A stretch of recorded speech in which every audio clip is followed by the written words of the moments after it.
नमस्कार सभी को। मेरा नाम राजन बाबू है। एथिक्स की क्लासेज हमारी चल रही हैं। लास्ट क्लास में हमने फाउंडेशनल वैल्यूज के बारे में पढ़ाई की थी। फाउंडेशनल वैल्यूज को देखा था।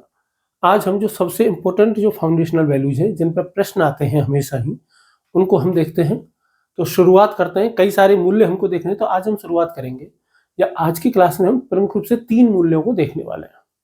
सबसे पहले जो आपकी बुक के ऊपर लिखा हुआ है उसको हम देखेंगे, और उसका नाम है सत्यनिष्ठा। सत्यनिष्ठा। सत्यनिष्ठा के साथ साथ, इसके साथ हमेशा जो चलेगा एक मूल्य, उसका नाम है ईमानदारी।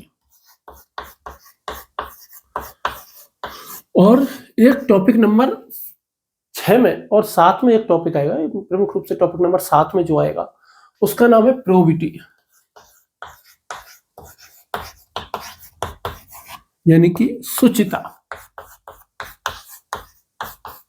तो ये 3 मूल्य हैं, यहां हम देखेंगे। प्रमुख रूप से तो हम सत्यनिष्ठा और ईमानदारी को देखेंगे, लेकिन चूंकि इनसे बहुत ज्यादा नजदीक का रिश्ता किसका है, प्रोबिटी का है, तो प्रोबिटी को इनसे अलग करके नहीं देखा जा सकता, क्योंकि बाद में फिर अलग करके पढ़ेंगे तो बहुत दिक्कत हो सकती है। यहां समझ जाएंगे तो बहुत आसानी रहेगी समझने में।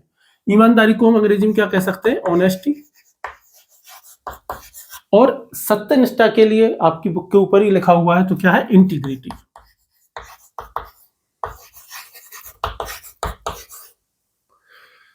तो ये 3 शब्द हैं, और इन तीनों शब्दों को हम विस्तार से पढ़ने वाले हैं आज। तीनों का अंतर भी समझेंगे, और तीनों में यदि कोई रिलेशन भी है तो वो भी देखेंगे। ठीक, शुरुआत हम करेंगे सत्यनिष्ठा से। ठीक है। अच्छा, कुछ उदाहरण हम देख लेते हैं इसको समझने के लिए, जानने के लिए, ताकि थोड़ा सा एग्जाम्पल से जब हम बात करते हैं तो समझने में आसान हो जाता है। मान लो कि आप एग्जाम सेंटर में बैठे हो और सिचुएशन ऐसी बनी है कि आप नकल कर सकते हो पूरी तरीके से। और जब आप नकल कर रहे हो, यानी कि एक ऐसा बंदा आपके सामने बैठा है जिसने, आपको पता है कि जो लास्ट ईयर आईपीएस में सेलेक्ट हुआ था और इसकी तैयारी बहुत अच्छी है, और इस बार भी ये आईएएस बनने के लिए एग्जाम दे रहा है, तो बहुत ही अच्छा होगा, और वो आपके आगे बैठा है। बिल्कुल बाई चांस सिचुएशन ऐसा, सीट अरेंजमेंट ऐसा है कि आपको बिल्कुल साफ साफ दिख रहा है कि भाई वो क्या क्या ऑप्शन भर रहा है। वैसे तो सीरियल वाइज होता है, सीरीज में होती है क्वेश्चन, बट आपको प्रश्न भी पढ़ने में समझ में आ रहा है, और वो ओएमआर सीट में क्या भर रहा है ये भी आपको पता चल रहा है। और आप चाहो तो आराम से देख सकते हो, अपनी सीट पे बैठे बैठे ही देख सकते हो, और कुछ नहीं करना है आपके लिए। आपको इसके लिए अलग से कोई प्रयास नहीं करना है, कुछ नहीं करना। तो यदि आप वैसी स्थिति में नकल नहीं करते हो, और मान लो कि आपका अंतिम प्रयास है, लास्ट अटेम्प्ट है आपका, और आप बीमार हो गए थे, तबीयत खराब हो गई थी, तैयारी कर नहीं पाए हो, लेकिन फिर भी यदि आपने नकल नहीं की है, किसी भी परिस्थिति के होते हुए जहां की आप कर सकते थे और कोई नियम नहीं टूट रहा था, वहां पे आपको कुछ करना नहीं पड़ रहा था, यदि आप फिर भी वहां पे नकल नहीं करते हो, तो ये तो आप कैसे व्यक्ति माने जाओगे, इंटीग्रिटी वाले व्यक्ति माने जाओगे, यानी कि आप सत्यनिष्ठ व्यक्ति माने जाओगे। और यदि आप वहां पे नकल कर लेते हो तो आप ऑनेस्ट तो हो, क्योंकि आपने कुछ नहीं किया। भाई पास करना था नियम, आपने कोई भी नियम नहीं तोड़ा। तो जब आप कोई भी नियम नहीं तोड़ते हो तो वो ईमानदारी है। बिल्कुल आप पूरी तरह नियमों के अधीन रहे यदि आप, तो ठीक है। और प्रोबिटी हम थोड़ा अलग से देखेंगे। एक तो ये एग्जांपल आप ले सकते हो हल्का फुल्का, हालांकि आप कहोगे कि भाई इसमें ईमानदारी पे थोड़ा डाउट है, क्योंकि नियम है कि नकल नहीं करोगे, तो हम ये मान सकते हैं कि यहाँ ईमानदारी नहीं है, बट सत्यनिष्ठा जरूर है वहां, है ना। ईमानदारी, तो वो व्यक्ति ईमानदार भी हुआ और सत्यनिष्ठ भी हुआ। एक और सिचुएशन लेते हैं। मान लो कि आप एक अधिकारी हो और आपकी डिस्ट्रिक्ट में आ गई बाढ़, आपको बाढ़ राहत कोष, आपदा राहत कोष से पैसा मिला है और उन लोगों के बचाव के लिए, और वो फंड ऐसा है कि जिसकी ऑडिटिंग नहीं होगी, जिसकी क्या नहीं होगी, ऑडिट नहीं होगी। ऑडिट नहीं होने का मतलब है कि वो कहाँ खर्च हुआ, कहाँ नहीं हुआ, इसको कोई नहीं पूछेगा, कोई चेक नहीं करेगा। यदि आप वहां भी 100% ईमानदारी के साथ उतना पैसा खर्च कर रहे हो जितना आवश्यक है, और एक भी पैसा इधर उधर नहीं कर रहे हो, तो आप व्यक्ति कैसे हो? ईमानदार हो, और ईमानदार के साथ साथ सत्यनिष्ठ भी हो। एक और एग्जांपल लेते हैं। आप जा रहे थे बस में, मान लो ट्रेन में हो, आप बैठे हो आराम से, और जनरल डिब्बे में बैठे, स्लीपर में बैठे हो, चलो किसी में भी बैठ जाओ, है ना। और मान लो कि आप स्लीपर क्लास में बैठे हुए हो, और जो मेन स्टेशन है एक ट्रेन का, वो आ गया है जहां पे ज्यादातर लोग उतरते हैं। वहां तक, उस स्टेशन तक बहुत भयंकर भीड़ होती है, बहुत जबरदस्त भीड़ भी थी बस ट्रेन में, और उस स्टेशन पे ज्यादातर लोग उतर जाते हैं, और ट्रेन जो है उससे एक स्टेशन और आगे जाती है, यानी कि मेन सिटी से एक और आगे स्टेशन है, वहां तक और जाती है ट्रेन। लेकिन ज्यादातर जो यात्री जो होते हैं, लगभग 95% यात्री जो होते हैं, वो उस स्टेशन पर उतर जाते हैं, उससे एक स्टेशन पहले। अब आपने देखा कि आपके सामने वाली सीट पे एक बंदा बैठा था, और उसके पास लेटेस्ट मॉडल है किसी मोबाइल का, मान लो आईफोन का लेटेस्ट मॉडल है, ठीक है, कौन सा आईफोन 16 चल रहा है अभी, तो जो भी है सबसे लेटेस्ट वाला, सबसे बढ़िया वाला, और आपके पास है बहुत ही घटिया क्वालिटी का फोन, और आपको फोन की बहुत सख्त आवश्यकता है। अब क्या हुआ कि सारे लोग उतर रहे थे, तो जल्दबाजी में वो व्यक्ति अपना फोन अपनी सीट पे ही छोड़ के चला गया। वो मान लो कि ऊपर वाले उस पर बैठा था, वहां वो फोन रह गया, अभी आपको पता नहीं है। वो व्यक्ति उतर गया, ट्रेन चल पड़ी। अब ट्रेन चल पड़ी, अब उस डिब्बे में लगभग कोई नहीं है, या उस कंपार्टमेंट में कोई नहीं है, जहां पे जो 6 सीटें होती हैं, 3 इधर 3 इधर 2 उधर, आप अकेले रह गए हो। और जब आप अकेले रह गए तो आप खड़े बड़े हुए, तो आपकी नजर अचानक से उस फोन पर पड़ गई, और आपको वो मिल गया फोन। ऐसी सिचुएशन में यदि आप पहले से उस व्यक्ति को फोन करते हो, या अपनी तरफ से कोई भी कोशिश करते हो किसी भी प्रकार की उस फोन को पहुंचाने की, तो वो किसमें आएगा? सत्यनिष्ठा में आएगा। और आप अपनी तरफ से कोई कोशिश नहीं कर रहे हो, और आप कह रहे हो कि भाई कोई आएगा, जिसका होगा वो ले जाएगा, मैं क्या कर सकता हूं, आएगा तो ले जाएगा, नहीं तो मेरे पास है। तो वो व्यक्ति ऐसे में क्या है कि वो ईमानदार है, ईमानदारी तो यहां पर है, बट वो सत्यनिष्ठ नहीं है, क्योंकि सत्यनिष्ठा ईमानदारी से आगे की कड़ी है। ईमानदार में क्या है? पूरी तरीके से नियम कानूनों का पालन करना होता है। वही सत्यनिष्ठा में नियम कानूनों से आगे बढ़कर के नैतिकता का पालन करना ही सत्यनिष्ठा है। चलिए विस्तार से देख लेते हैं। ये 3 उदाहरण हमने थोड़े से देख लिए हैं, अब थोड़ा विस्तार से देखते हैं ना। देखिए, जो सत्यनिष्ठा है, ईमानदारी है, जो प्रोबिटी है, ये तीनों ही क्या है? मोरल वैल्यूज हैं। क्या है? मोरल वैल्यूज हैं। और मोरल वैल्यूज क्या होते हैं? हमारे नैतिक आदर्श। और नैतिक आदर्श क्या है? जिन्हें हर कोई प्राप्त करना चाहता है, जिन्हें हर कोई क्या चाहता है? प्राप्त करना चाहता है। हर कोई ये चाहता है कि आचरण में ये आ जाए, ये व्यवहार में आ जाए, तभी तो इनको क्या है? आदर्श है। आदर्श कौन से कहते हैं? जिनको प्राप्त करना चाहते हैं। अभी इनकी प्राप्ति हुई नहीं है, इनको प्राप्त करना चाहते हैं। तो ये तीनों ही मोरल वैल्यूज हैं, ठीक है। तो सबसे पहले एक सत्यनिष्ठा को और लेकर के देख लेते हैं। सत्यनिष्ठा का यदि आप थोड़ा सा इतिहास देखोगे ना, हमारे यहाँ तो ये परंपरा है ही, है ना। ये देखते ही है कि कौन सा शब्द किससे बना है, कैसे बना है। तो वही लैटिन भाषा से बना है सत्यनिष्ठा। और लैटिन भाषा के यदि आप किसी भी शब्द से इसको जोड़ना चाहोगे तो इंटीगर से आप उसको जोड़ सकते हो। INTEGER, इंटीजर कह लो या इंटीगर कह लो, इंटीजर शायद बोलते हैं इसको, इंटीजर। गणित में भी इंटीजर्स होते हैं, और जो मैथ में जो इंटीजर्स होते हैं ना, उनका मतलब होता है पूर्णांक। उनका मतलब क्या होता है? पूर्णांक। इसी इंटीजर से एक और शब्द बना है जो कि मैथ में और सोशियोलॉजी में दोनों में काम में आता है, गणित में और समाजशास्त्र दोनों में, जिसको कहते हैं इंटीग्रेशन। और इंटीग्रेशन को मैथ में शायद समाकलन कह देते हैं। समाकलन और अवकलन होते हैं ना, इंटीग्रल और डिफरेंशियल, समाकलन और अवकलन होते हैं, तो इंटीग्रेशन। और समाजशास्त्र की दृष्टि से देखोगे आप तो इंटीग्रेशन को समाजशास्त्र में क्या कह देते हैं? एकीकरण। और इसी शब्द से क्या बना है? आपका इंटीग्रिटी बना है। तो इंटीग्रिटी का मतलब क्या होता है? एकीकृत।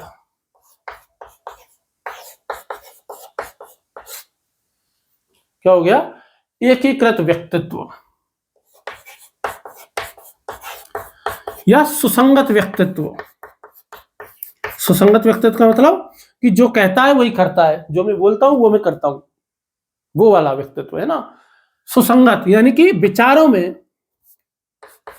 और नैतिक विचारों में और व्यवहार में कोई भी अंतर है ही नहीं। इसको कहते हैं अखंड व्यक्तित्व, कि चाहे आ जाए कोई सी भी परिस्थिति, बंदा टूटेगा नहीं, झुकेगा नहीं। सर कटा सकते हैं लेकिन सर झुका सकते नहीं। प्रशासन में, एडमिनिस्ट्रेशन में सबसे ज्यादा इंपॉर्टेंट मूल्य यदि कोई माना गया है तो वो क्या माना गया? आपका इंटीग्रेशन माना गया है, या इंटीग्रिटी माना गया, सत्यनिष्ठा माना गया है। प्रत्येक सरकारी कर्मचारी की साल पर एक एसीआर भरी जाती है, एनुअल कैरेक्टरिस्टिक रिपोर्ट उसको कहते हैं। इस एसीआर रिपोर्ट में किसी भी, कितना भी टॉप लेवल का आईएएस हो, यदि उसके सीनियर जो एसीआर भरते हैं, यदि उसने उसमें टिप्पणी में यह लिख दिया कि इंटीग्रिटी डाउटफुल, एक बार भी नोट लगा दिया गलती से भी, हालांकि गलती से नहीं लगा सकते क्योंकि इसके लिए बहुत पुख्ता सबूत चाहिए, बहुत पुख्ता प्रमाण चाहिए। उसको लिखने के लिए पहले प्रूफ देना पड़ेगा ना, बिना प्रूफ के वो लिखा तो उसकी खुद की इंटीग्रिटी डाउटफुल हो जाएगी, तो वो ऐसे नहीं लिख सकता। बट यदि किसी की भी इंटीग्रिटी डाउटफुल हो गई, किसी भी सिविल सर्वेंट की इंटीग्रिटी डाउटफुल हो गई और वो लिखित में दिख गई, एसीआर में दिख गई, उसको आजीवन कोई भी इंपॉर्टेंट पोस्टिंग मिलेगी ही नहीं, बहुत महत्वपूर्ण जिम्मेदारी उसको मिलेगी ही नहीं। और ऐसा भी हो सकता है कि सरकार उसे समय से पहले घर भेज दे, बीआरएस दे दे। समय से पहले क्या दे, भाई चलो अपनी मर्जी से रिटायरमेंट ले लो, हम निकालेंगे तो अच्छा नहीं रहेगा, अच्छा होगा कि आप खुद ही रिटायरमेंट ले लो, पधारो, समय से पहले। तो इंटीग्रिटी का प्रशासन में इतना बड़ा मूल्य है, इतना ज्यादा इंपॉर्टेंस इसी की है। आपके आचरण में, आपके मूल्यों में, मूल्यों प्लस नैतिक विचारों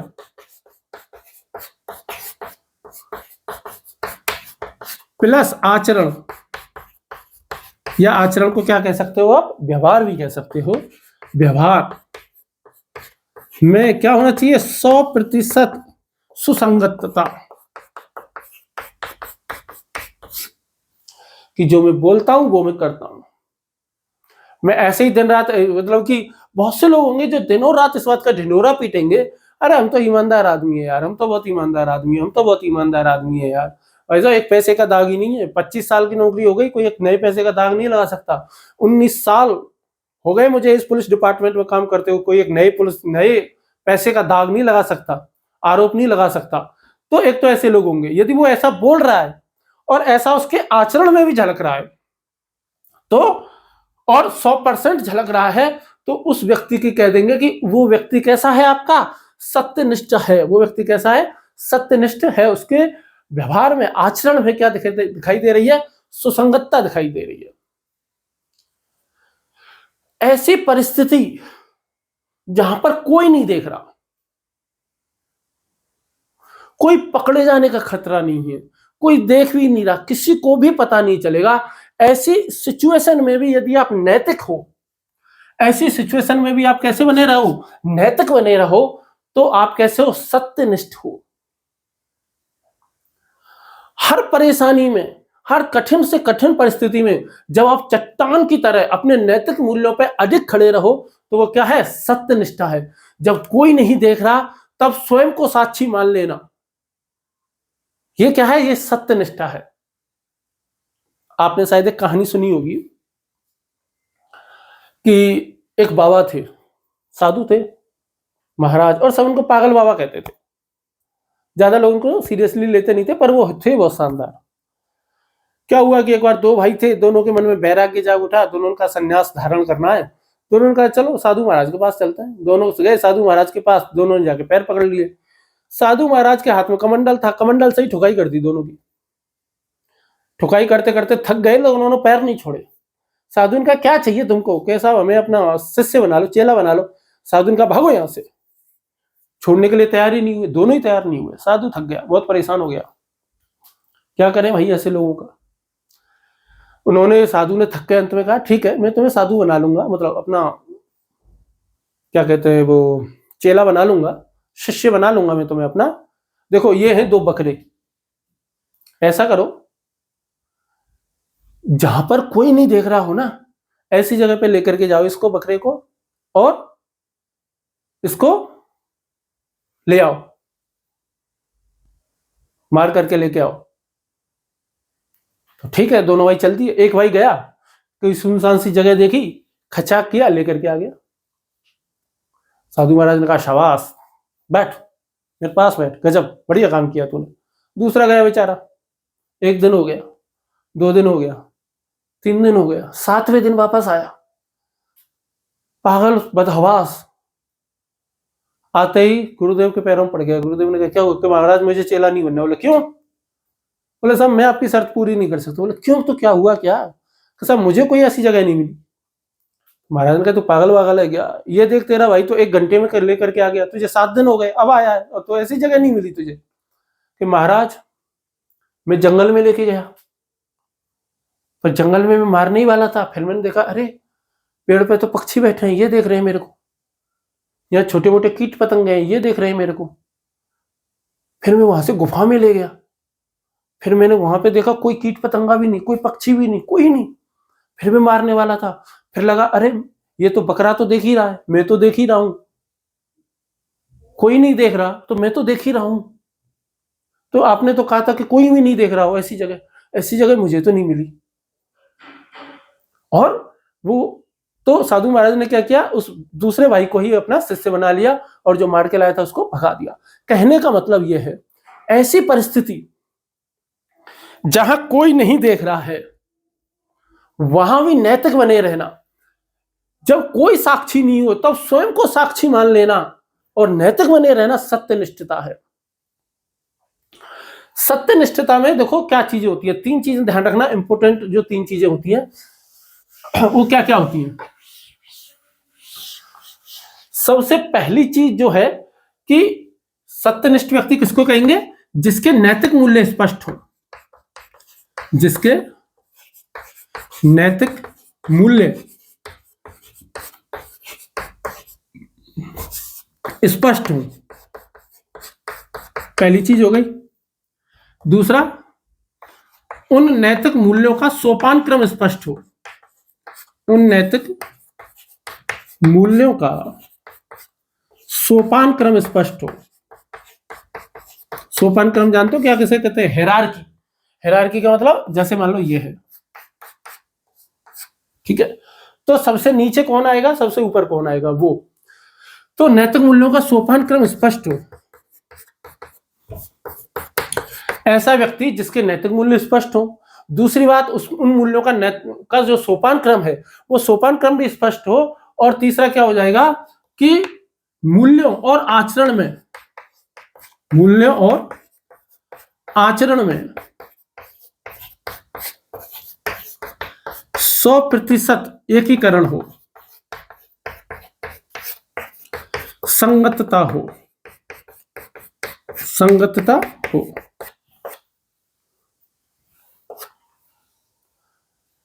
ये 3 चीजें यदि किसी व्यक्ति में हैं तो उस व्यक्ति को हम कह सकते हैं कि वो व्यक्ति सत्यनिष्ठ है। अच्छा, बहुत सारी परिस्थिति ऐसी भी आ जाती हैं जहां आपको नैतिक मूल्यों से विचलन होना पड़ता है। जैसे उदाहरण के लिए,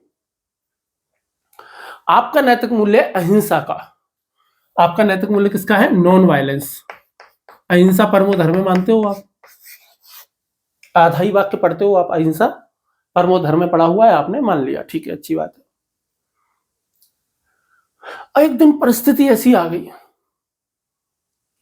ऐसी परिस्थिति आ गई कि आपको, मान लो कि आप एसपी साहब हो, एसएसपी साहब हो, ठीक है, सीनियर हो, ऐसे मान लेते हैं, ऐसे क्या है, ठीक है, और आप गए, मान लो कि अवैध शराब की फैक्ट्रियां चल रही थी, उन पे आप रेड मारने चले गए।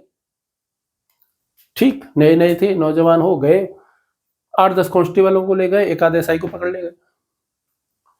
और आप खुद एसपी साहब के नेतृत्व में छापा मारा और परिस्थिति ऐसी बन गई, मान लो कि वहां से गोलीबारी होने लग गई और आपको ऐसी सिचुएशन एक में आप पड़ गए कि जहां पे आपको गोली चलानी बहुत जरूरी थी और सामने वाला मर जाएगा गोली चलाने से, आपको पता था, मतलब मारना था, क्योंकि आप नहीं मारते तो वो आपके 8-10 लोगों को मार देता, ऐसी सिचुएशन थी। तो आप ऐसी सिचुएशन में आपने क्या किया, उसको मार दिया। तो क्या हो गया, आपके नैतिक सिद्धांतों से, जो नैतिक मूल्य, उनसे क्या हो गया, विचलन हो गया। उनसे क्या हो गया, विचलन हो गया। विचलन का मतलब आप मानते हो अहिंसा को, एसपी साहब थे, और आपको किसी पे फायरिंग करनी पड़ गई और फायरिंग में उसकी जान चली गई। तो एक नियम यहां पे यह ध्यान रखना है कि यदि नैतिक सिद्धांतों से विचलन हो और अनिवार्य हो नैतिक विचलन, तो वो नैतिक विचलन जो है वो न्याय संगत होना चाहिए और उसको न्याय संगत ठहराने के लिए पर्याप्त आधार होने चाहिए। ऐसा नहीं हो बिना किसी आधार के यार मजबूरी थी क्या करें, ऐसी मजबूरी नहीं है ना। बहुत ज्यादा सॉलिड पक्ष हो आपका होना चाहिए, बहुत ही बेस मजबूत हो, आपके पास तर्क हो, पुख्ता तर्क हो। और यदि हम इमैनुअल कांट की भाषा में यदि हम कहें, इमैनुअल कांट क्या कहता है, सार्वभौमिकता का सिद्धांत उसका ये कहता है कि आपको वही काम करना चाहिए कि दुनिया में यदि कोई व्यक्ति उस परिस्थिति में हो तो वो काम करता। तो आप क्या करोगे कि भाई मैंने अहिंसा के अपने मूल्य से मैं विचलित हुआ, तो मैं विचलित इसलिए हुआ कि दुनिया में कोई भी व्यक्ति होता ना, और उसका महावीर स्वामी यदि खुद भी होते तो भी वो विचलित हो जाते। ऐसी सिचुएशन थी मेरी, मैं कुछ नहीं कर सकता था, मेरे पास कोई ऑप्शन था ही नहीं। या तो एक तरफ 10 लोग थे जो मेरे आदमी थे बेचारे, और एक तरफ वो व्यक्ति था जो कि राष्ट्रद्रोही है, जो कि एक अपराधी है, जिसकी उम्र वैसे भी हो सकता है कि उसको क्या है, वैसे भी यदि उसको कोर्ट में ले जाते तो फांसी होती। कोर्ट में फांसी होती कि नहीं वो आधार नहीं है। आधार क्या है कि वो बहुत बड़ा अपराधी रहा है और मेरे पास उस समय कोई विकल्प नहीं था उन 10 लोगों की जान बचाने के लिए। तो दुनिया में यदि मैं जिस परिस्थिति में हूं, दुनिया में कोई भी व्यक्ति उस परिस्थिति में होता तो क्या करता, वो यही काम करता। यदि ऐसा है तो वो क्या कह सकते हो, आप उसको सत्यनिष्ठ व्यक्ति कह सकते हो। एक सेकंड देना।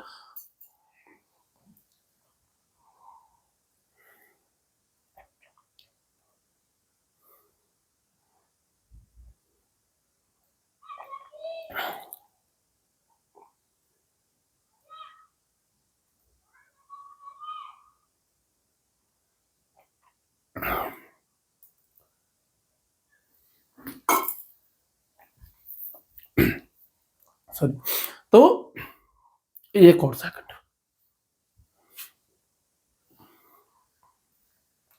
तो मैंने बता दिया है ना, ये हो गया। सत्यनिष्ठा में हमेशा ही क्या होगा, नैतिक मूल्य निश्चित होंगे, स्पष्ट तो होंगे ही, स्पष्टता के साथ नैतिक मूल्यों में क्या होगी, निश्चितता भी होगी। इनमें एक सोपान क्रम होगा और आचरण में और आपके नैतिक मूल्यों में एकीकरण भी होगा। जैसे बहुत से लोग कहते हैं, अरे भाई साहब आज तक मैंने एक पैसे की रिश्वत नहीं ली। अरे भाई तू जिस कुर्सी पे बैठा है वहां रिश्वत का स्कोप है भी नहीं, तू लेगा कैसे? भाई पहले मौका तो आए, जब तक मौका ही नहीं मिला आप कहो कि यार मैंने तो ये किया ही नहीं। भाई जब तेरे पास करने का आज तक मौका ही नहीं मिला, तू ऐसे कैसे कह सकता है कि नहीं करनी?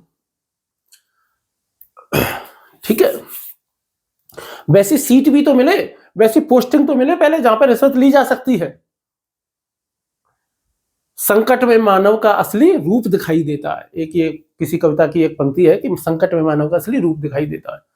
इसके अलावा मानव का असली रूप और पता है कब दिखाई देता है?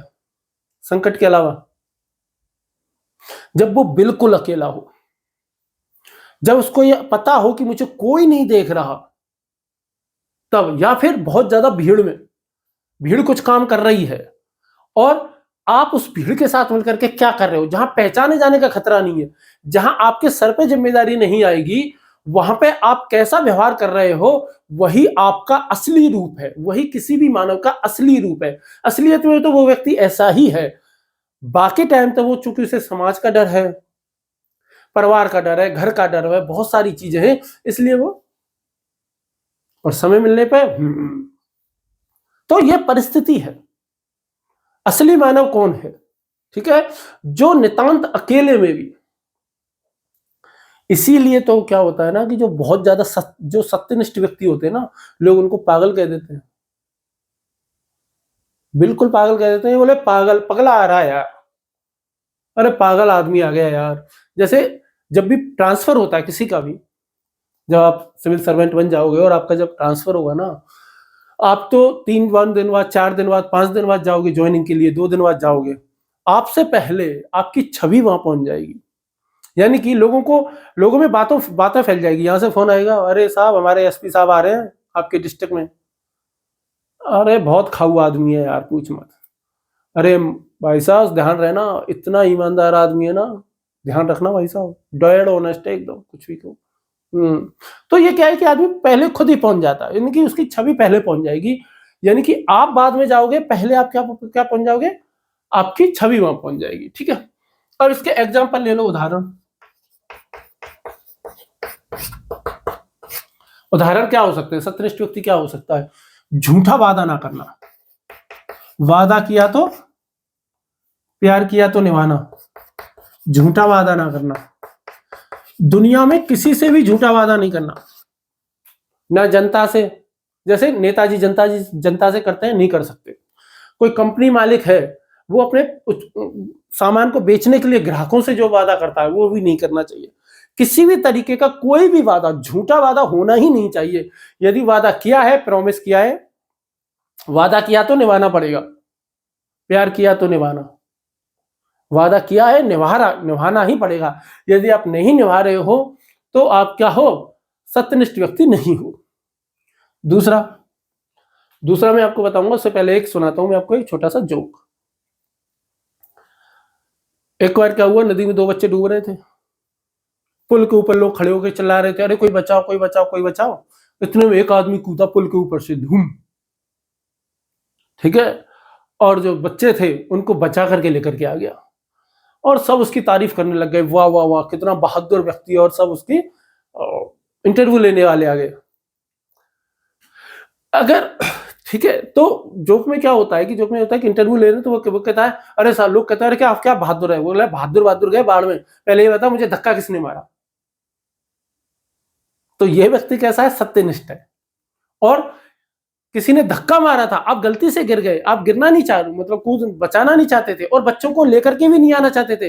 वो तो सिचुएशन ऐसी थी कि ऐसे गिरे, बच्चों के हाथों में, बच्चों की पकड़ में आप आ गए, आपने खूब कोशिश की कि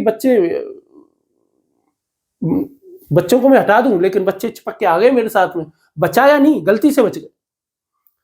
और आप ये कह दो, अरे भाई हम तो बचपन से ही बहुत बहादुर हैं, ठीक है, हमारा नाम ठाकुर यजुवेंद्र सिंह है ना, फलाना सिंह है, ढिकाना सिंह है, कुछ भी कह दे, ठीक है, तो हम तो लोगों की जान बचाने के लिए ही पैदा हुए हैं, मेरा तो काम ही है लोगों की जान ही बचाना। तो वो व्यक्ति सत्यनिष्ठ नहीं है। यानी कि कहने का मतलब क्या है, दूसरा पॉइंट क्या हो गया, उतना ही श्रेय लेना जितना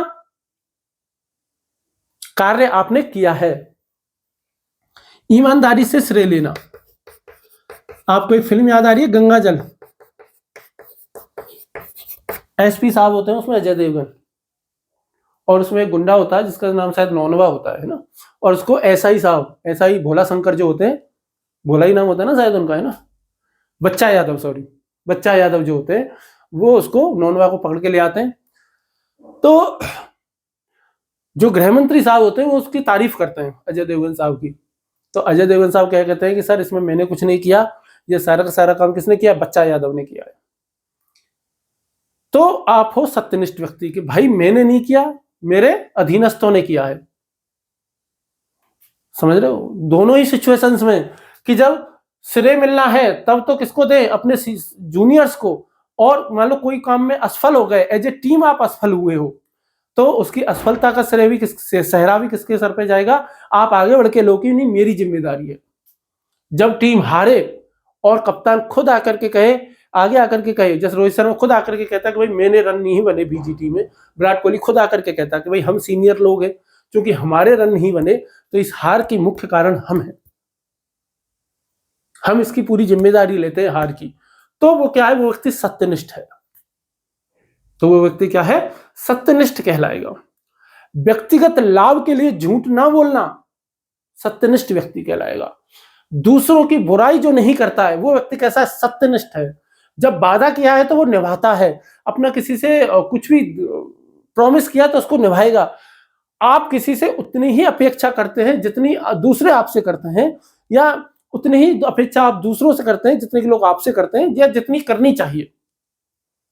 या आप कोई सेलिब्रिटी हैं, या आप क्या है, सेलिब्रिटी हैं, और आपको मान लो कि किसी भी चीज का एडवर्टाइजमेंट करना है, और यदि आप किसी ऐसी चीज का एडवर्टाइजमेंट कर रहे हो, प्रचार कर रहे हो, विज्ञापन कर रहे हो, जिसे आप खुद काम में नहीं लेते हो, जिसे खुद हेल्थ के लिए खराब मानते हो, या जिसे समाज के लिए, घर परिवार के लिए जिसे खराब मानते हो, उस चीज का यदि आप प्रचार कर रहे हो, तो आप बहुत ही कैसे हो, हिप्पोक्रेट व्यक्ति हो।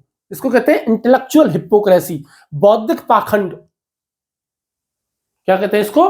बौद्धिक पाखंड इसको कहते हैं। कि चूंकि लोग मुझ पर भरोसा करते हैं, मैं फलाना कुमार हूं, मैं फलाना देवगन हूं, मैं फलाना शाहरुख खान हूं, है ना, और लोग मुझ पर भरोसा करते हैं, तो मैं तो गुटखे का प्रचार खूब कर सकता हूं, चाहे मैं खुद नहीं खाऊं, मैं अपने बच्चों को नहीं खाने दूं, पर मैं प्रचार खूब करूंगा। मैं शराब का प्रचार खूब करूंगा, मैं कोल्ड ड्रिंक का प्रचार करूंगा, जबकि मैं खुद छूता तक नहीं हूं कोल्ड ड्रिंक को। तो ऐसे व्यक्ति क्या कहलाते हैं? इंटेलेक्चुअल हिप्पोक्रेट कहलाते हैं।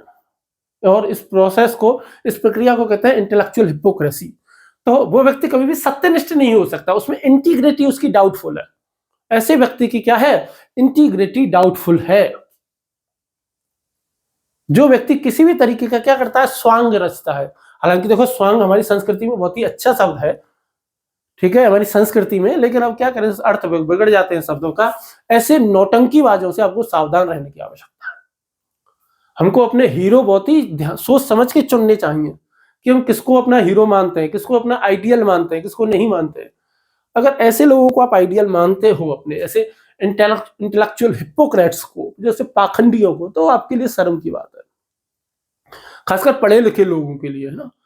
अपने हमारे टीनेजर्स हैं, उनकी समझ में नहीं आता, तो उनको समझाना, बताना, क्यों इनको हम इतना, जिसमें चाहे कोई भी हो, चाहे कोई क्रिकेटर हो, कोई नेता हो, कोई फिल्म स्टार हो, कोई सिंगर हो, कोई भी हो, किसी भी तरीके का जो सेलिब्रिटी बनता है, लेकिन यदि वो हिप्पोक्रेट है, यानी कि वो कहता कुछ है और करता कुछ है, यदि उसके वाक्यों में, उसके कथनी और करनी में अंतर है, तो वही बहुत बड़ी समस्या है। ये वही बात हो गई कि व्यक्ति खुद तो शराब पी करके आया है, ऊपर से सिगरेट भी मुंह में है, और आकर के क्या कह रहा है? अबे मैगी मत खाया कर, वे हेल्थ के लिए नुकसान करती है। तो ऐसे लोगों को पहचानना और ऐसे लोगों को सेलिब्रिटी ना मानना, ये बहुत आवश्यक होता है समाज के लिए, ताकि समाज को सही दिशा दे सके। आखिर तो समाज चलाना है ना, हम क्या चाहते हैं? ये धरती आगे बढ़े, ये समाज अच्छा हो, बेहतर हो, पहले से ज्यादा अच्छा बने।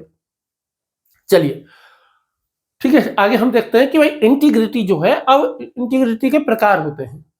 ठीक है, प्रश्न आ चुका है, ध्यान रखना, इंपॉर्टेंट टॉपिक है। तो इंटीग्रिटी के टाइप्स अब हम देख लेते हैं। तो इंटीग्रिटी के टाइप्स क्या है? तो 3-4 टाइप्स इसके होते हैं, इंपॉर्टेंट रूप से तो 3 है, हम 5 की चर्चा कर लेंगे। ठीक है, क्योंकि अनप्रेडिक्टेबल सर्विस कमीशन है, और चूंकि अनप्रेडिक्टेबल सर्विस कमीशन है, तो भाई दिक्कत तो कभी भी हो सकती है ना, प्रश्न कभी भी पूछा जा सकता है। तो सत्यनिष्ठा किस किस प्रकार की होती है? एक होती है बौद्धिक सत्यनिष्ठा। एक कौन सी होती है? बौद्धिक। और बौद्धिक को अंग्रेजी में हम क्या कहते हैं? अरे यार, ये गीला आ गया, थोड़ा सा नमी है, ठीक है। और बौद्धिक को क्या कहते हैं? Intellectual, INTE। क्या कहते हैं इंटेलेक्चुअल को? INTELLECTUAL, intellectual integrity. ठीक है। दूसरी होती है brand, BRAND, brand integrity. Hindi में भी ब्रांड इंटीग्रिटी क्या हो जाएगी? ब्रांड इंटीग्रिटी ही हो जाएगी हिंदी में भी। तीसरी यदि आप किसी को लेना चाहोगे तो कैसी हो जाएगी? पर्सनल।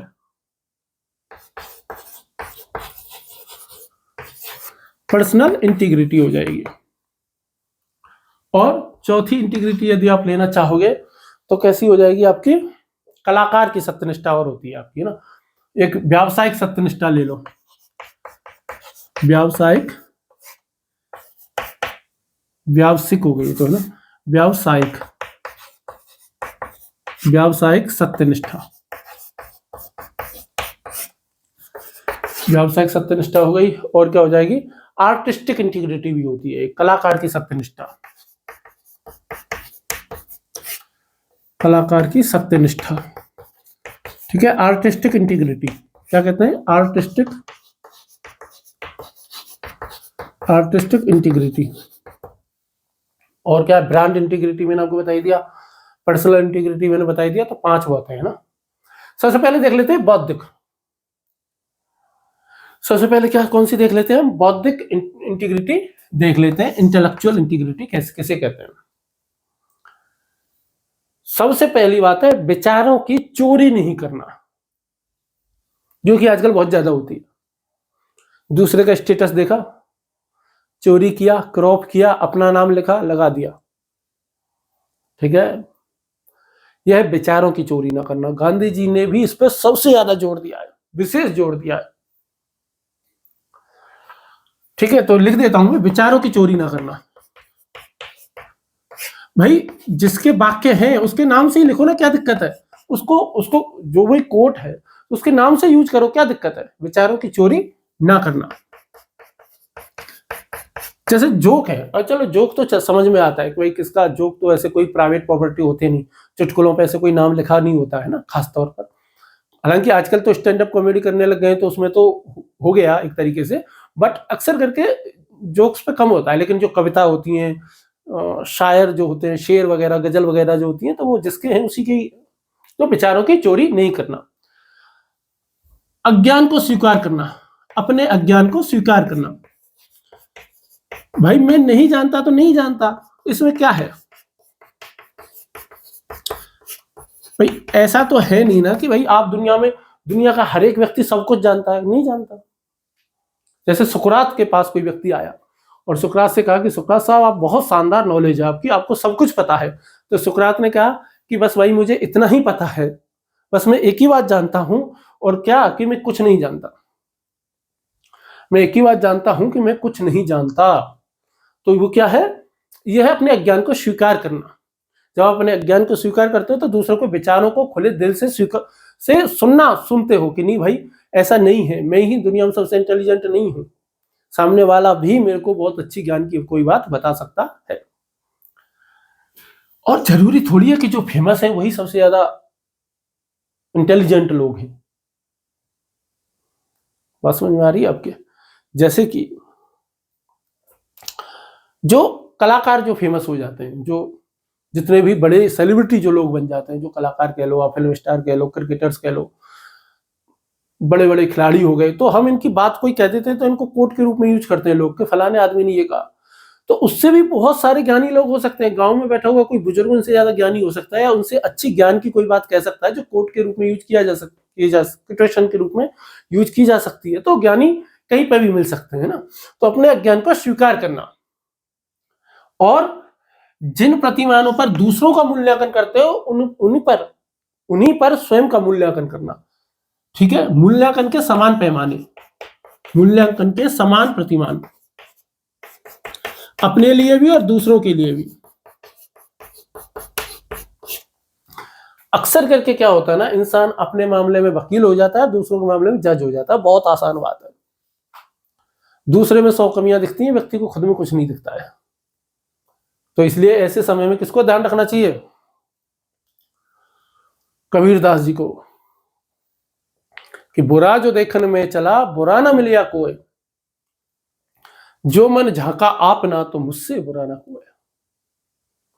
अरे दूसरों में क्या बुराइयां देखते हो यार, इस दुनिया में तुम्हें क्या बुराइयां दिखती हैं, पहले अपनी बुराइयां दूर कर लो। लोग बहुत खराब हो गए। अरे तुम खुद देखो ना, तुम कैसे हो, तुम अपने आप को सुधार लो। दुनिया को मत सुधारो, स्वयं को सुधार लो। यदि दुनिया में 800 करोड़ लोग हैं, यदि सब स्वयं अपने आप को सुधार लेंगे तो दुनिया अपने आप सुधर जाएगी। पर लोग खुद को नहीं सुधारते, ठीक है। तो ये वाली बात है, ये हो गया। दूसरी बात क्या है, मूल्यांकन के समान प्रतिमान हो गए। और वो वाली बात तो है ही है पहले वाली कि भाई नैतिक मूल्यों में और आचरण में 100% असंगति हो। और एक बात और क्या है, बौद्धिक जो लोग हैं, जो इंटेलेक्चुअल जो लोग हैं समाज के, उनके लिए सबसे इंपॉर्टेंट बात एक और है कि वो सही विचार के पक्ष में खड़े रहें। सही विचार के पक्ष में खड़ा रहना, चुप नहीं रहना, चुप्पी नहीं रखना है। भीष्म पितामह की तरह चुप नहीं रह जाना है, द्रोणाचार्य की तरह चुप नहीं रहना है, कृपाचार्य की तरह चुप नहीं रहना है। जो चुप रहेंगे तो रामधारी सिंह दिनकर आ जाएंगे बीच में। रामधारी सिंह दिनकर की कविता है जिसमें वो लिखते हैं क्या कि समर शेष है नहीं पाप का, भागी केवल व्याध, जो तटस्थ है समय लिखेगा उनके भी अपराध। समर शेष है नहीं पाप का, भागी केवल व्याध, जो तटस्थ है समय लिखेगा उनके भी अपराध। चुप्पी, तुम्हारी ये चुप्पी, तुम्हारी ये खामोशी, नाना पाटेकर का डायलॉग याद है? तुम्हारी ये नामर्दांगनी बन जाएगी एक दिन, तुम्हारे बच्चों के लिए रोना बन जाएगी।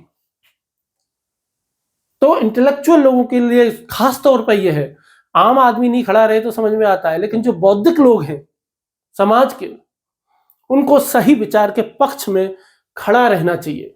अरे कम से कम नहीं तो एक पक्ष चूज तो करो, पक्ष चूज करो, विपक्ष चूज करो, कहीं तो जाओ। आप तटस्थ होकर चुप रह गए कि भाई मेरा काम निकल जाए, तो ऐसे नहीं होगा भाई। आपसे सवाल इतिहास जरूर पूछेगा, और इतिहास ने इतने सवाल खड़े किए कि बेचारे भीष्म पितामह इसी वजह से आज तक अवतार नहीं माने गए, उनको भगवान नहीं माना गया इसी वजह से। एक इस पर पूरा लेख है कि भीष्म पितामह को अवतार क्यों नहीं माना गया, कभी इसको पढ़ना ना। तो सही विचार के पक्ष में खड़े रहना, भगत सिंह बन जाना है। जो सही है तो सही है, मैं क्या कर सकता हूं इसमें भाई। महात्मा गांधी बन जाना कि भाई जान जाए तो जाए, ठीक है। तो सुकरात, वो सुकरात का एक शेर भी बहुत काफी फेमस है ना दिव्य कीर्ति सर खूब सुनाते हैं उसको, कि प्याले में जहर था ही नहीं शायद, गर होता तो सुकरात मर गया होता। प्याले में जहर था ही नहीं शायद, गर होता तो सुकरात मर गया होता। तो था ही नहीं प्याले में जहर, और चूंकि प्याले में जहर था ही नहीं, मतलब वैसे तो था ही, सुकरात तो मर गया था, बट उसके विचार आज तक जीवित है। कई बार इंसान जीवित रह जाता है तो विचार जीवित नहीं रह पाते, और विचार जीवित रह जाते हैं तो इंसान जीवित नहीं रह पाता। विचारों को आप चाहते हो कि भाई 1000 साल आपके विचार जिंदा रहे, तो कई बार आपको प्राणों की आहुति देनी पड़ती है। कबीरदास जी थे, अब वो जो बेचारा वो था तुगलक, वो उसको मारने की कोशिश करते करते दुखी हो गया। 6-7 बार मारने की कोशिश की, कबीरदास मर ही नहीं रहे। आप सोच रहे हो कबीरदास को मार ही नहीं पा रहा, राजा नहीं मार पा रहा। ये वही बात हो गई कि आज की डेट में मोदी किसी साधु को मारना चाहे, किसी संत को, किसी को मारना चाहे, किसी व्यक्ति को, और वो मार ही नहीं पा रहे उसको। हालांकि ऐसा अब तो लोकतंत्र में ऐसा कोई चाहता भी नहीं है, ना ही कोई करता भी है, बट ऐसा तो ये वाली बात है ना। और रामधारी सिंह दिनकर जो है वो राष्ट्र कवि रह चुके हैं। क्या रह चुके हैं? राष्ट्र कवि रह चुके हैं। एक सेकंड देना।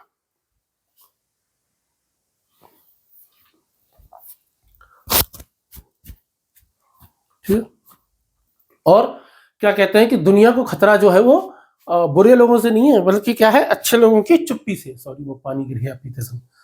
तो क्या है, अच्छे लोगों की चुप्पी से है। तो ये सब है, ये सब कुछ लिख दोगे, और क्या है, पीठ पीछे किसी की बुराई नहीं करना है, और तो क्या है, अपने सिद्धांतों पर, अपने विचारों पर, अपने व्यवहारों पर गहराई से विचार मंथन करना, उन पर खड़े रहना। हमारे व्यवहार में कोई अंतर विरोध है तो उनको दूर करना, और जो कोई भी ऐसी चीज है जिनसे हमारी सत्यनिष्ठा पर सवाल खड़ा कर किए जा सकते हैं, उन चीजों को दूर करना। ये सब किस में आता है? बौद्धिक इंटेलेक्चुअल, बौद्धिक इंटीग्रिटी, बौद्धिक सत्यनिष्ठा में आता है। यहीं पे आप एक और चीज लिखना चाहो जो मैं आपको बार बार बता रहा था, तो वो लिख लो, और वो है बौद्धिक पाखंड। क्या है? बौद्धिक पाखंड। बौद्धिक पाखंड को क्या कहते हैं? Intellectual hypocrisy. इंटेलेक्चुअल हिपोक्रेसी क्या है? हिपोक्रेसी में आपको पहले ही बता चुका हूं। पाखंड क्या होता है कि कहना कुछ और, करना कुछ और, ये होता है पाखंड। कथनी और करनी में बहुत ज्यादा अंतर होना। कि भाई अपने लिए अलग और दूसरों के लिए अलग नैतिक प्रतिमान रखना और उन्हीं के प्रति और उन्हीं से मूल्यांकन करना ही क्या कहलाता है? बौद्धिक पाखंड कहलाता है। अपने अंतर्विरोधों के प्रति लापरवाह रहना, जानबूझ करके उनका पालन करना, अंतर्विरोधों का अपने फायदे के लिए, निजी स्वार्थ के लिए, वो होता है बौद्धिक पाखंड। जैसे कि किसी भी फिल्मी हीरो को ले लो आप, किसी की को भी तो नहीं, ऐसे फिल्मी हीरो जो कि ऐसे उत्पादों का प्रचार करते हैं जिनका वो सेवन खुद नहीं करते हैं। एक भी कलाकार ऐसा है जो करता है, एक भी कोई भी व्यक्ति दुनिया का ऐसा करता है, चाहे वो बहुत फेमस कलाकार क्यों नहीं हो चाहे नहीं हो, तो वो क्या कर रहा है इस समय? बौद्धिक पाखंड कर रहा है। क्या कर रहा है? बौद्धिक पाखंड कर रहा है। और कोई व्यक्ति प्रेम के गीत गाता है, बहुत सुंदर सुंदर कविताएं मंच से प्रेम की सुनाता है और घर पे बीवी के साथ मारपीट करता है, तो ये क्या है? पाखंड है। और क्या है पाखंड? पाखंड ये है कि भाई हर एक व्यक्ति को आजादी है, जो व्यक्ति जो कुछ करना चाहे वो करेगा। और अपने बच्चे से क्या कह रहे हैं? बेटा तेरे को डॉक्टर ही बनना है, डॉक्टर के अलावा कुछ नहीं बन सकता, ध्यान रख ले। ये सब पाखंडों की श्रेणी में आता है। कहना कुछ और, करना कुछ और। सार्वजनिक जीवन में भाषण देते हैं कि मैंने कितने शानदार लोग हैं, और वैसे काम उनके यदि उनके देख लिया जाए ना, तो इतने निकृष्ट कोटि के कर्म है उनके, इतने घटिया कर्म करते हैं कि पूछो ना। तो ये क्या कहलाता है? बौद्धिक पाखंड में आता है। ठीक है, चलिए दूसरा हम देख लेते हैं ब्रांड इंटीग्रिटी।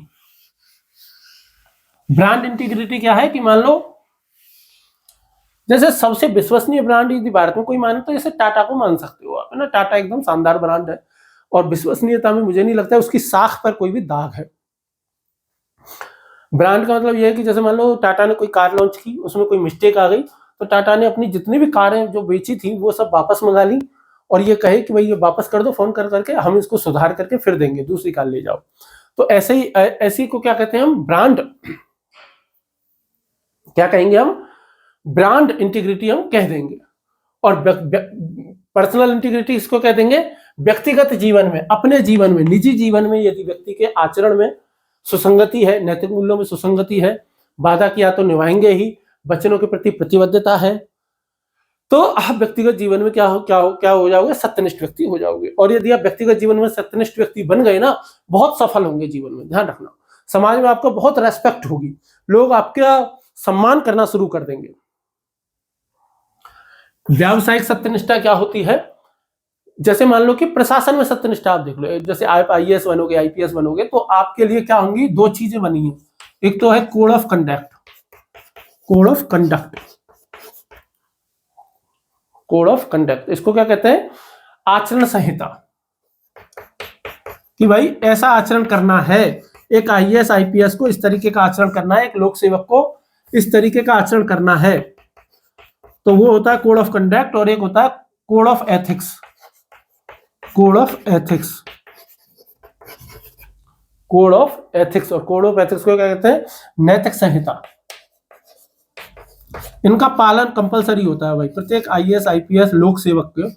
तो यदि आप इनका पूरी तरीके से पालन करते हो तो आप अपने व्यावसायिक जीवन में भी कैसे हो? सत्यनिष्ठ हो। और इनका पालन ऐसे नहीं है कि केवल बोलने के लिए कर रहे हो, मन से कर रहे हो, वचन से कर रहे हो, कर्म से कर रहे हो। आप डॉक्टर हो, आपने हिप्पोक्रेटिक शपथ ली है कि भाई ईमानदारी से अपने व्यवसाय का पालन करूंगा, तो उसका पूरी तरीके से पालन करना। ठीक है, आपके व्यवसाय से जुड़े जितने भी सिद्धांत हैं उन सभी सिद्धांतों का पालन करना। कोई भी किसी से झूठा बातचीत नहीं करनी, तो ये सारी की सारी बातें हैं।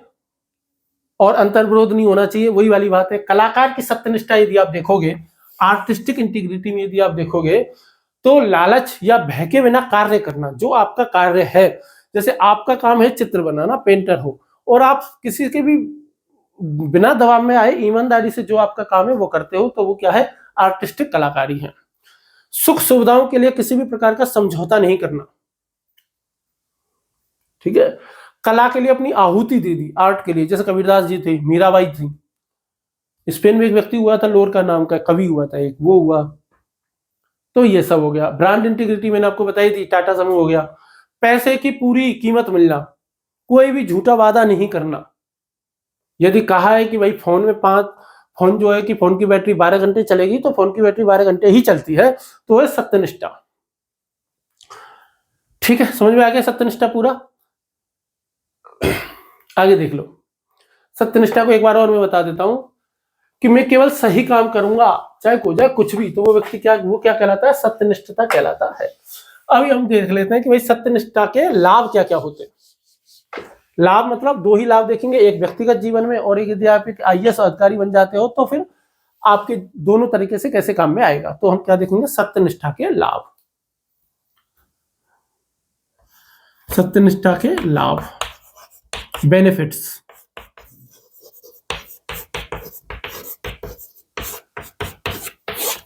क्या है बेनिफिट्स? पहले तो ले लो आप व्यक्तिगत जीवन में और फिर ले लेंगे प्रशासन में।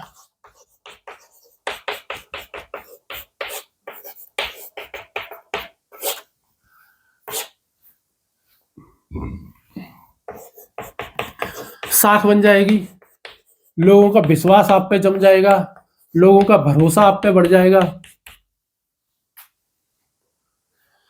साख बनाने के लिए, लोगों का भरोसा कमाने के लिए, लोगों का विश्वास कमाने के लिए बहुत लंबे समय तक काम करना पड़ता है, ईमानदारी, सत्यनिष्ठा के साथ में, ईमानदारी के साथ में, सत्यनिष्ठा के साथ में। और जब आपका पर लोगों का विश्वास हो जाता है, आपकी साख अच्छी बन जाती है, आपकी क्रेडिबिलिटी हो जाती है, लोगों का भरोसा आप पे बढ़ जाता है, तो फिर आपका जीवन बहुत आसान हो जाता है। सोचो आप पे कोई भरोसा ही नहीं कर रहा तो कितनी दिक्कत की बात होगी ना। वो व्यक्ति, ऐसा व्यक्ति बनने के लिए क्या होता है? सुपर ईगो बहुत मजबूत चाहिए। इड ईगो, सुपर ईगो होता है ना, उसमें सुपर ईगो बहुत ज्यादा मजबूत चाहिए होता है। और व्यक्ति जब इंटीग्रेटेड जो व्यक्ति रहेगा ना, उसको संतोष की अनुभूति बहुत ज्यादा होगी, उसको परोपकार का सुख महसूस होता है और उसको बहुत ही ऐसा लगता है कि यार मैंने समाज के लिए कुछ किया। बहुत से लोग हैं ना समाज के लिए कुछ करना चाहते हैं, इससे चरित्र का विकास होता है। किसका विकास होता है? चरित्र का विकास होता है। व्यक्ति का कैरेक्टर जो है, एक व्यक्तित्व निखर करके आता है, पर्सनैलिटी बढ़ती है। लोगों की क्या बढ़ेगी? आपकी विश्वसनीय बढ़ेगी। क्या बढ़ती है? विश्वसनीयता बढ़ेगी। विश्वसनीयता बढ़ेगी तो वो व्यक्तिगत जीवन में भी सफल होगा, राजनीति में सफल होगा, प्रशासन में सफल होगा, सम्मान उसको मिलेगा, इतना रेस्पेक्ट उसकी हो जाएगी ना, लोग उसकी कसमें खाएंगे कि भाई वो व्यक्ति ने वादा किया है तो निभाएगा ही, उसने किया, हाँ कर दिया ना तो मतलब काम होगा ही होगा। ऐसे व्यक्ति से गलती भी हो जाएगी ना तो क्या सोचेंगे? अरे यार उसकी नहीं होगी, कोई परिस्थिति ऐसी होगी, नहीं तो वो ऐसा नहीं कर सकता। वो व्यक्ति तो जो कहता है वो करता है, बहुत ईमानदार आदमी भाई। तो ये व्यक्तिगत जीवन में लाभ हो गए। अब प्रशासन में क्या लाभ होता है? प्रशासन में क्या होगा? आपके कर्मचारियों पे आपका भरोसा हो जाएगा, कर्मचारी आप पे, अपने अधिकारी पे जान छिड़क रहे हैं, आपके सीनियर अधिकारी आप पे जान छिड़क रहे हैं, आपके जो नेता हैं, जनप्रतिनिधि है, वो आप पे जान छिड़क रहे हैं, जनता आप पे जान छिड़केगी, सबका भरोसा होगा आंख बंद करके आपके ऊपर। और जब सब भरोसा करेंगे तो मंत्री जी क्या करेंगे? सबसे अच्छी पोस्टिंग आपको देंगे, सीनियर अधिकारी आपको सबसे अच्छी पोस्टिंग देंगे। हर कोई भी मदद आप कभी भी मांगोगे तो आपको 24 घंटे मदद उपलब्ध रहेगी, प्रत्येक कर्मचारी आपके लिए खड़ा रहेगा। और जब ऐसा होगा तो आप जनता के लिए बहुत अच्छा काम कर पाओगे, आप समाज में परिवर्तन लेकर के आ पाओगे और भारत में जो कल्याणकारी राज्य की जो अवधारणा है, उस कल्याणकारी राज्य की अवधारणा को पूरी कर पाओगे। और जब आप काम करोगे तो मंत्री को, मुख्यमंत्री को, प्रधानमंत्री को इस बात का पूरी गारंटी रहेगी भाई ये व्यक्ति काम करेगा ना तो ईमानदारी से काम करेगा, जनता के लिए काम करेगा, देश की भलाई के लिए, राज्य की भलाई के लिए, जिले की भलाई के लिए काम करेगा, आम जन के लिए भलाई करेगा। और मैंने आपको पहले ही बता दिया कि आपकी जाने से पहले, किसी डिस्ट्रिक्ट में आप जाओगे उससे पहले ही आपकी छवि वहां पहुंच जाएगी, लोग आपके बारे में क्या बातें करते हैं वो बातें पहुंच जाएगी। और इसके बेनिफिट्स हो गए, तो इसके नुकसान भी होते हैं, कुछ फायदे होते हैं तो कुछ नुकसान भी होंगे। तो नुकसान क्या होंगे? बहुत ज्यादा ईमानदार व्यक्ति होगा तो एक तो उसको लोग पागल कह ही देते हैं, घर वाले भी परेशान करते हैं, घर में झगड़ा होगा, अरे यार पैसे कमाते उन्होंने, कैसे कलेक्टर बने हो यार, कलेक्टर बन गए, अकाउंट में धेला है नहीं, धेले भर की अकल तो है नहीं, तुम्हारे साथ के लोग तो करोड़पति बन गए, अरबपति बन गए, तुम कुछ नहीं कमाते। ऐसे सच में आइए, ऐसे बहुत सारे हैं ना, कहीं आप ये सोचो कि यार नहीं है, बहुत सारे हैं ऐसे। ऐसों के दुश्मन हर कोई बन जाता है, जहां जाएंगे वहां पूरा ऑफिस दुश्मन बन जाएगा, क्योंकि वो तो उनमें से ज्यादातर लोग तो खा रहे होंगे, रिश्वत ले रहे होंगे, आप पहुंच गए डेड ऑनेस्ट। और यदि नेताओं से पंगा मोल ले लिया तो जीवन को भी खतरा हो सकता है। तो यही प्रशासन में और नैतिक जीवन में जो नुकसान है वही प्रशासन में नुकसान है। बाकी कोई नुकसान ऐसे कोई बहुत बड़े है नहीं, वही है बस, है ना। बाकी मेन तो क्या है कि फायदे ही फायदे हैं, इसके इतने ज्यादा फायदे हैं। इंटीग्रेटेड व्यक्ति को जीवन में जितना फायदा मिलता है किसी को नहीं मिलता। लोग आपकी जैसे मेट्रोमैन ई श्रीधरन साहब है, हर किसी को आंख बंद करके उन पर भरोसा है कि उस व्यक्ति ने किसी भी तरीके की कोई बेईमानी नहीं की होगी। अनिल बोरडिया ने किसी प्रकार की कोई बेईमानी कभी नहीं की होगी, मंजू राजपाल ने नहीं की होगी, ब्रह्मदत्त शर्मा ने कभी नहीं की होगी, पंकज यादव नाम का एक व्यक्ति IAS रहे उन्होंने नहीं की होगी, है ना। राजीव गौवा ने नहीं की होगी, महर्षि ने नहीं की होगी, कितने सारों के नाम गिनाए, बहुत सारे हैं। क्यों? क्योंकि उनकी इंटीग्रिटी हमेशा से ही किसमें रही है, भरोसा लोगों का बहुत ज्यादा उन पे रहा। तो इस तरीके से तो यहां पे आपकी क्या होती है, सत्यनिष्ठा समाप्त होती है, समाप्त नहीं होती, यहां से आपका सत्यनिष्ठ होने का सफर शुरू होना चाहिए। ठीक है कि नहीं, अब हम सत्यनिष्ठ बनेंगे ऐसे। अब हम देख लेते हैं ऑनेस्टी, ईमानदारी। ईमानदारी क्या होती है? देखो वैसे तो सत्यनिष्ठा और ईमानदारी को लगभग पर्यायवाची के तौर पे काम में लेते हैं, लेकिन ये दोनों पर्यायवाची है नहीं। एक उदाहरण ले लो, अपनी मर्जी से, जैसे कि कैच लिया, कैमरा एंगल ऐसा है कि भाई पकड़ नहीं पा रहा कि बॉल जमीन में टिप्पा खा गई कि नहीं खा गई, और आप कह दो कि नहीं भाई कैच नहीं हुआ है, तो आप क्या हो, ईमानदार हो। ठीक है, सचिन है, सचिन को कितनी बार एम्पायरों ने आउट दिया है, गलत आउट दिया, लेकिन वो व्यक्ति हमेशा ही चला गया। कई बार तो ऐसा भी होता था कि सचिन आउट होता था, एम्पायर नॉट आउट देता था, तब भी सचिन चला जाता था, तो इसका मतलब सचिन है सत्यनिष्ठ। और यदि खेलता रहता तो वो कौन था, ईमानदार। ईमानदारी का मतलब क्या है, जो नियम कानून है उनको नहीं तोड़ना, वो तो है ईमानदारी। और नियम कानूनों से भी आगे बढ़ के काम करना क्या होता है, सत्यनिष्ठा कहलाता है। जैसे मान लो कि EWS का प्रमाण पत्र बनवाना चाहो, यदि आपके पास कागज है, आपने बनवा लिया, पर आप EWS में आते नहीं हो, तो फिर आप क्या हो, आपने बनवा लिया है तो आप ईमानदार तो हो, लेकिन सत्यनिष्ठ नहीं हो, क्योंकि कागज आपने सही लगाए, नियमों का पूरा पालन किया है। बहुत बारीक अंतर है, क्या है, सत्यनिष्ठा और ईमानदारी में क्या है, बहुत बारीक अंतर है। यदि एम्पायर ने आउट नहीं दिया और खिलाड़ी को पता है कि मैं आउट हूं, और यदि वो खुद ही चला गया, तो वो व्यक्ति है सत्यनिष्ठ। और यदि खेलता रहे तो वो व्यक्ति कैसा है, ईमानदार, क्योंकि नियमों का पालन कर रहा है। ईमानदारी में क्या है, नियमों का पालन करना है, जो नियम कानून बने हैं उनका पूरी तरीके से पालन करना। अब नियम नहीं टूटा, चाहे आपने उसमें रिश्वत ले ली, कमाई कर ली, पैसे खा लिए, लेकिन नियम एक भी नहीं टूटा है, तो आप क्या हो, ईमानदार हो। नियमों में रहना, मर्यादाओं में रहना, किसी से छल कपट ना करना, अपने लाभ के लिए किसी नियम को अपने पक्ष या विपक्ष में नहीं मोड़ना, भ्रष्टाचारी ना होना, ठीक है, समयबद्धता होना, ये सब क्या है, ईमानदारी के ही हिस्से हैं। बेईमान ना होना भी क्या है, ईमानदारी है। और मैंने आपको उदाहरण दिया कि भाई नियमों का पालन करना, और ये सारी बातें, और नियमों का पालन करना और नियमों की जो मूल भावना है उसके अनुसार आगे बढ़कर के यदि आप कोई काम कर रहे हो तो वो सत्यनिष्ठा है। सत्यनिष्ठा में नैतिक मूल्यों को मन क्रम वचन से निभाएंगे, ईमानदारी में नैतिक मूल्यों का उल्लंघन नहीं करेंगे, और जो नियम बने हुए हैं उनका पालन आप कर दोगे। यदि हम ईमानदारी और सत्यनिष्ठा को देखेंगे तो सत्यनिष्ठा हायर वैल्यू है, ठीक है, सत्यनिष्ठा क्या है, ऊपर आएगी, और जो ईमानदारी है वो यहां आ जाएगी।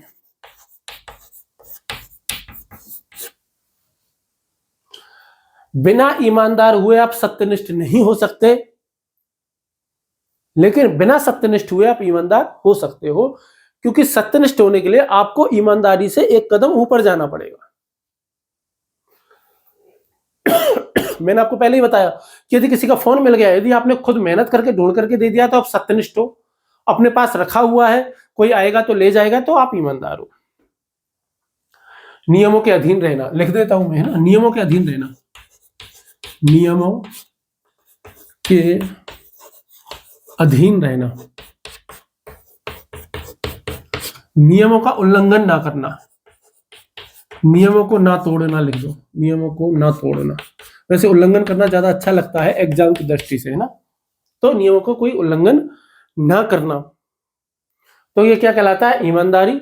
और इनसे आगे बढ़कर के 100% आचरण में संगति दिखाई दे और उसको आगे बढ़कर के कुछ काम करो, तो वो क्या हो जाता है, सत्यनिष्ठा कहलाता है।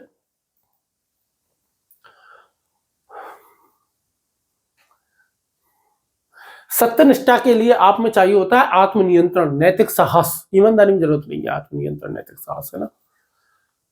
तो ये है आपका ईमानदारी और सत्यनिष्ठा में अंतर। अब हम देख लेते हैं क्या, प्रोबिटी। प्रोबिटी क्या चीज है ना।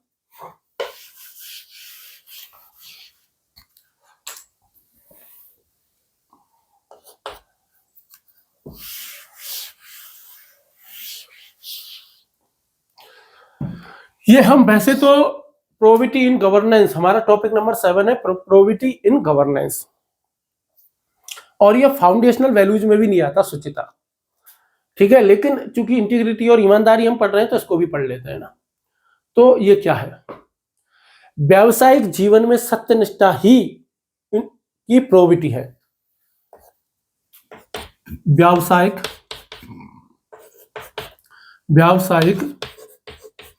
जीवन में सत्यनिष्ठा,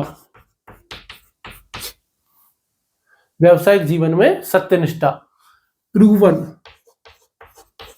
इंटीग्रिटी इन प्रोफेशनल लाइफ।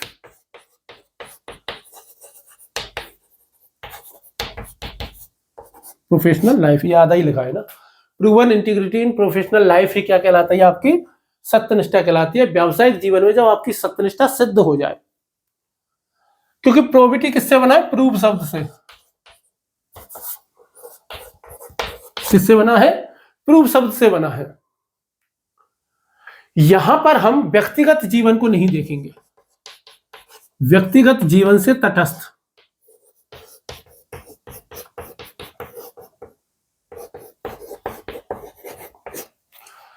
हम उसके घर में जाकर के नहीं देखेंगे वो अपने घर में ईमानदार है कि नहीं। तो सत्यनिष्ठ तो हम उसे कहेंगे जो अपने निजी जीवन में और व्यावसायिक में दोनों में ही है, घर में भी है, ऑफिस में भी है। प्रोबिटी हम क्या देखेंगे कि केवल और केवल ऑफिस में, घर में नहीं देखेंगे कि कलेक्टर साहब ऑफिस में ईमानदार है कि नहीं।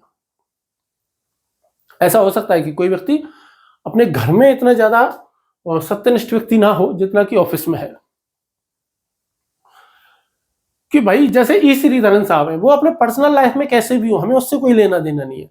हमको क्या देखना है कि वो अपने व्यावसायिक जीवन में आईएएस कैसे रहे, वो तो बहुत शानदार व्यक्ति रहे, उन्होंने कभी कोई चीटिंग नहीं की, कोई बेईमानी नहीं की, कोई रिश्वत नहीं ली। तो वो हमको देखो, वैसे तो क्या है कि जब टॉपिक नंबर 7 पढ़ेंगे वहां पे एक शब्द आएगा, एक सब टॉपिक आएगा जिसका नाम है वर्क कल्चर।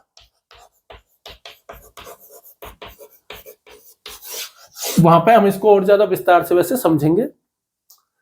पर यदि कोई संस्था है, कोई ऑफिस है, वहां पे सारे लोग कैसे हैं, ऑफिस में एकदम पूरी ईमानदार है, तो हम क्या कहेंगे कि उस ऑफिस में वो कार्यालय कैसा है, प्रोबिटी है, उसमें शुचिता है, ठीक है। वो अपने अपने घरों में कैसे हैं हम नहीं देखेंगे, वो अपनी ऑफिस में कैसे हैं वो हम केवल वो देखेंगे। और जो व्यक्ति ऐसा होगा तो उसकी क्या बन जाएगी, साख बन जाएगी।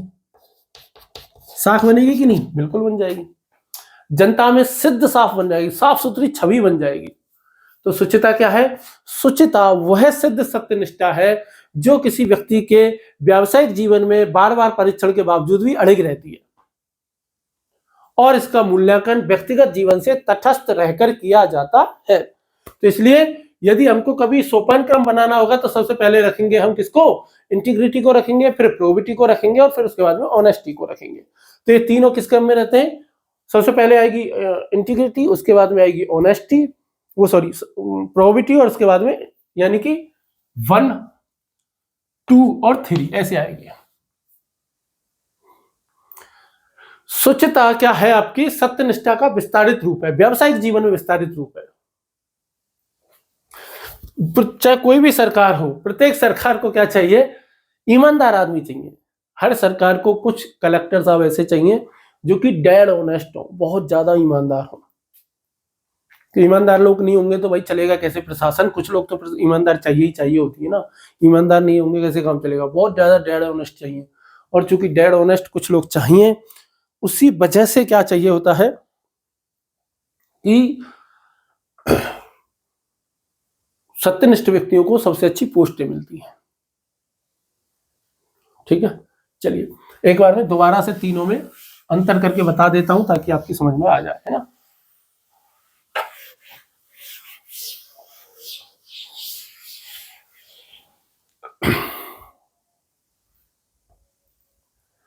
एक व्यक्ति का नाम आपने शायद सुना होगा, CV मैकफर्सन।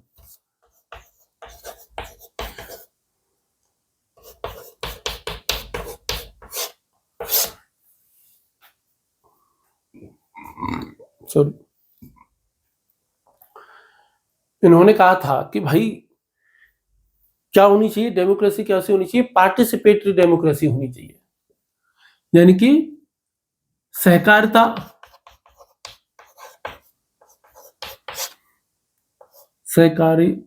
सहकारिता मूलक लोकतंत्र होना चाहिए। ठीक है, पार्टिसिपेटरी डेमोक्रेसी। तो पार्टिसिपेटरी डेमोक्रेसी कैसे बनेगी? जब कोई ऑफिस है उसमें पूरी तरीके से प्रोबिटी होगी, कोई ऑफिस में पूरी तरीके से ईमानदारी होगी, तभी तो वो जनता के साथ न्याय कर पाएगी ना। यदि किसी ऑफिस में, ऑफिस के कर्मचारियों में प्रोबिटी है ही नहीं, वो जनता के साथ में न्याय कैसे कर पाएगी बताओ? यदि सत्यनिष्ठा नहीं है, यदि वो ईमानदारी नहीं है उन लोगों में, तो कैसे काम चलेगा? कितनी बार ऐसा होता है कि एक ऑफिस के, सरकारी ऑफिस के लोग चक्कर लगा लगा के थक जाते हैं और कुछ ही काम नहीं होता। तो यहां पर केवल क्या है, व्यावसायिक जीवन है, और यहां पे क्या है, व्यक्तिगत और व्यावसायिक जीवन दोनों है, और यहां पे भी व्यक्तिगत जीवन और व्यावसायिक जीवन है। यहां पर है कि नियम कानूनों का पालन पूरा होना है। ईमानदारी में किसी भी नियम कानून का उल्लंघन नहीं होगा, लेकिन नियम कानूनों के दायरे में रहते ही गड़बड़ की जा सकती है। यदि कोई नियम कानूनों के बीच में ही रहते हुए ही गड़बड़ कर रहा है, तो व्यक्ति को कह सकते हो कि यार ईमानदार है, उसने एक भी नियम नहीं तोड़ा, देखो एक भी रूल तो तोड़ा ही नहीं। ठीक है, पर जब कोई भी नहीं देख रहा है तब भी व्यक्ति ईमानदार बना रहे, जब कोई नहीं देख रहा तब भी यदि कोई व्यक्ति ईमानदार बना रहे, नैतिक मूल्यों का पूरी तरह पालन करे, चट्टान की तरह अड़िग खड़ा रहे, तो कैसा है? तो वह सत्यनिष्ठ है। कई बार क्या होता है ना, बहुत दबाव पड़ता है लोगों के ऊपर। जैसे आपने एक फिल्म देखी है रेड, सत्य घटनाओं पर आधारित है वो फिल्म, अजय देवगन की एक फिल्म है। उस फिल्म में वो IRS अधिकारी होता है, रेड मारने जाता है बहुत बड़े बाहुबली पर। इतना बड़ा बाहुबली होता है कि CM तक पहुंच होती है, वो PM प्राइम मिनिस्टर तक पहुंच होती है, और प्राइम मिनिस्टर उसको फोन कर देता है। तब भी वो व्यक्ति पीछे नहीं हटता, तब भी वो व्यक्ति क्या है, पीछे नहीं हटता। तो ऐसा व्यक्ति होता है इंटीग्रिटी वाला, ऐसा व्यक्ति होता है सत्यनिष्ठ। और प्रत्येक मंत्री, प्रत्येक मुख्यमंत्री, लगभग प्रत्येक मुख्यमंत्री और प्रत्येक प्रधानमंत्री को ऐसे IAS अधिकारियों की बहुत सख्त आवश्यकता होती है, चाहिए ही चाहिए। कैसे काम चलेगा? सारे के सारे बेईमान आ जाएंगे तो कैसे काम चलेगा ना। ईमानदार तो चाहिए ना, जितना ज्यादा ईमानदार होगा ना उतने शानदार पोस्ट मिलती है, उतना रुतबा उसका बढ़ता है। हो सकता है कि वो उतने ज्यादा पैसे नहीं कमा पाए, हो सकता है कि वो बहुत ज्यादा पैसे नहीं कमा पाए, पैसा ही है और तो क्या है, इज्जत बहुत कमाएगा, रेस्पेक्ट बहुत कमाएगा, सम्मान बहुत कमाएगा, बहुत अच्छी अच्छी पोस्टों पर बैठेगा। इतना रेस्पेक्ट कभी कभी कुछ लोगों का हो जाता है, IAS अधिकारियों का, जिनकी 20 साल 25 साल 27 साल की नौकरी हो जाती है ना, 20 साल की नौकरी भी हो गई, अच्छे अच्छे मंत्री उनसे बात करते समय घबरा जाते हैं कि इस आदमी से बच के रहना भाई, ये आदमी बहुत डेड ऑनेस्ट है। तो ऐसा, अब एग्जाम में मान लो आ गया है ना, इसको तो छोड़ो, ये तो नौकरी के बाद की बात है। एग्जाम में आ गया आपके सत्यनिष्ठा पे लिखने के लिए, तो क्या आप 150 शब्द लिख दोगे? तो सत्यनिष्ठा की परिभाषा लिख दोगे, सत्यनिष्ठा के उदाहरण लिख दोगे, सत्यनिष्ठा के प्रकार लिख दोगे, सत्यनिष्ठा के लाभ लिख दोगे, सत्यनिष्ठा के नुकसान लिख देना। ठीक है। और सत्यनिष्ठा और ईमानदारी में तुलना करने को आ गई तो मेरे ख्याल से आप कर ही दोगे, है ना।